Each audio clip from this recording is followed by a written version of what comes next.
Nous sommes unis, c'est quoi? C'est tout simplement une volonté de la part d'un ensemble d'acteurs de la société civile, à la fois des représentants d'associations et aussi des représentants d'institutions comme l'Observatoire de la laïcité ou le CESE, de dire ne tombons pas dans les messages de haine, en particulier sur les réseaux sociaux où on peut voir assez facilement des messages qui appellent à la division. Ne tombons pas dans ce piège de la division. Et donc nous nous sommes dit comment lancer tout de suite, dès les premières minutes, une riposte sur les réseaux sociaux. Et donc là, nous avons décidé de lancer Nous sommes unis pour dépasser le simple cadre du je suis, je ne suis pas, mais de dire nous sommes, et ce que nous sommes dans ce moment, c'est unis. Ne tombons pas dans la division. Et vous avez déjà beaucoup d'adhérents. Hein. Oui, on a énormément de followers à la fois sur Facebook, sur Twitter, et puis on a lancé un site internet qui s'appelle noussommesunis.com, qui reprend à la fois la tribune qui a été publiée par ces 40 organisations et puis plein d'autres signataires. D'ailleurs, tout le monde peut signer la tribune sur le site, et puis qui reprend des messages positifs à diffuser, des images, des témoignages, et puis aussi un appel aux dons pour pouvoir très rapidement imprimer des autocollants, des badges pour les prochains événements, à l'image de Nous sommes unis. Et on voit à l'image, bien sûr, ce hashtag Nous sommes unis avec de jeunes musulmans de Toulouse, je crois, qui ont tourné un petit clip. Quelles actions concrètes vous allez engager? Et pour nous, il y a plusieurs choses à faire. D'une part, il y a effectivement des dons du sang. Il faut se rapprocher des établissements français du sang pour voir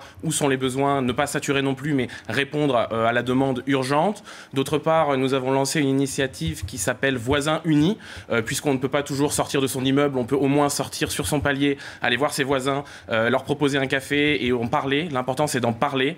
La troisième chose, c'est effectivement de créer des espaces de dialogue sécurisés, entre guillemets, dans lesquels les gens vont pouvoir échanger, discuter sereinement. Et puis, tout un ensemble d'initiatives proches de l'idée de Nous sommes unis. C'est donc l'amalgame que vous cherchez à pourfendre à travers cette initiative. Et la communauté musulmane est très inquiète d'ailleurs. Oui, aujourd'hui, la composante musulmane, je pense, souffre des amalgames qui sont faits. Alors j'ai l'impression quand même que malgré tout, il y a beaucoup de bienveillance, même si on entend quelques discours de haine, quelques appels à la stigmatisation, même si on a vu aussi quelques profanations. L'important pour nous, c'est de dire, voilà, si certains agissent au nom de l'islam, ce n'est en aucun cas l'islam qui est responsable de quoi que ce soit. Entre 7 et 10% des Français sont musulmans. Si jamais tous étaient des terroristes, ce serait déjà la guerre civile depuis très longtemps. Donc au contraire, ne tombons pas dans ce piège parce que certains veulent que nous tombions dans ce piège. C'est à nous de dire non, nous sommes unis. Et quelles sont les préoccupations principales auxquelles vous faites face?